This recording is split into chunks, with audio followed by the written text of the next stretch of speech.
Sir ये logic and love है, कह रहे हैं मुस्लिमों की तरह विक्टिम बनना हम कैसे सीखें, क्योंकि विक्टिम कार्ड बहुत खेलते हैं। बीजेपी अपने मतलब समर्थकों को लिख रहे हैं, भेड़ों को फ्रस्ट्रेट करके मानसिक रूप से विक्षिप्त कर देगी। पिछले 2 दिन में मेरा ही दिमाग हिल गया है।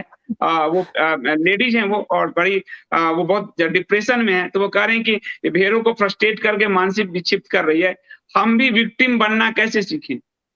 नहीं नहीं, उनका नकल करने की आवश्यकता नहीं है। वो विक्टिम बनते नहीं है, वो धोखा देते हैं।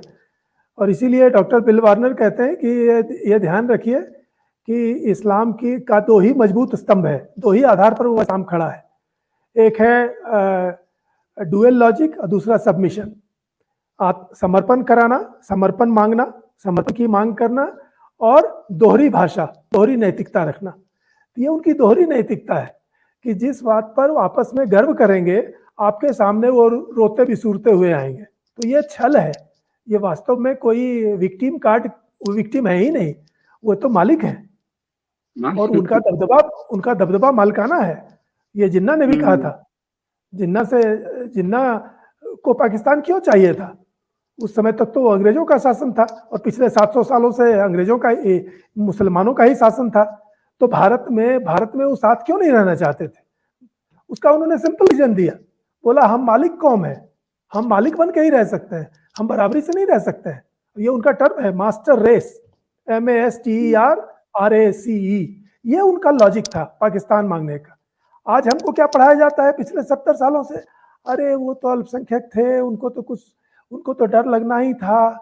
इतनी बड़ी हिंदू मेजोरिटी में कैसे रहते? उनको तो डर लग रहा था कि पता नहीं उनको ये मिलेगा कि नहीं मिलेगा, इसीलिए उन्होंने पाकिस्तान मांगा। अब ये साफ झूठा पढ़ाया जाता है। पाकिस्तान का आंदोलन करने वाला, जीतने वाला, उनका लीडर कहता है कि हमको इसलिए पाकिस्तान चाहिए कि हम बराबरी से नहीं रह सकते, हम इक्वल होके नहीं रह सकते, हमको कुछ एक्स्ट्रा चाहिए, हम सिर्फ शासन करके रह सकते हैं।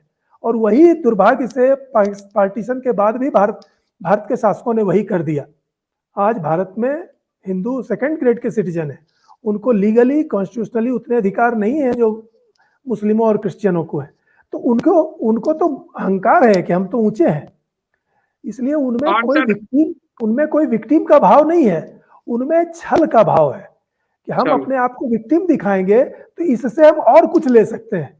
और हर शासक, हमारे देश में हर पार्टी का शासन हो चुका है, लगभग सभी पार्टियों ने मुस्लिम लीडरों को एक्स्ट्रा अनुदान, एक्स्ट्रा विशेषाधिकार, एक्स्ट्रा आदर, एक्स्ट्रा पुरस्कार दिया है। तो इससे उनका वो अहंकार पुख्ता होता है, इसलिए वो विक्टिम नहीं है, वो डबल टॉक करते हैं। क्योंकि इस्लाम का आधार है डुअल एथिक्स, मोमिन और काफिर।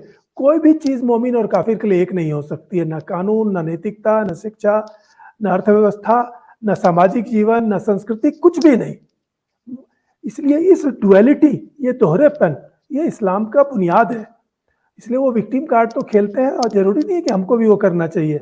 हमारे पास जो अपना कार्ड है, जो हमारे उपनिषद से लेकर के विवेकानंद तक ज्ञानियों ने, और अभी सीताराम गोयल, रामस्वरूप तक, और आज भी जो उनकी परंपरा के जीवित ज्ञानी हैं, फ्रॉले, कुनराड, भरतगुप्त जी, और भी लोग हैं, बहुत लोग हैं, वो जो कह रहे हैं उसी पर हम खड़े हो जाएं तो हम आसानी से इनको हरा सकते हैं। हमें कोई नकली ड्रामा करने की जरूरत नहीं है, कोई विक्टिम बनने की जरूरत नहीं है। आंख में आंख मिला करके उनके हम कहें कि भाई आप खुद पीड़ित हो इस्लाम के, आपके पूर्वज पीड़ित थे और आप भी पीड़ित हो। आप छल, प्रपंच, धोखा, छिप करके हिंसा, इसका दिन ज्यादा दिन चलने वाला नहीं है। आप ठंडे दिमाग से सोचो, समाधान हो जाएगा। हमें उनकी नकल में जाने की आवश्यकता नहीं है। हम अपने ज्ञानियों ने हमें जो कहा है, सिर्फ उसका हम 2% भी आचरण हम शुरू कर दें, अपने आप हम उन पर हावी हो जाएंगे, इतना मुझे पूर्ण विश्वास है। ये बहुत ही सुंदर बात आपने कही सर, क्योंकि कुछ लोग लगातार निराश हो रहे हैं। निराशा छोड़ दीजिए, न रो न निराश करो मन को, जीतना ही है, निराश मत होने की जरूरत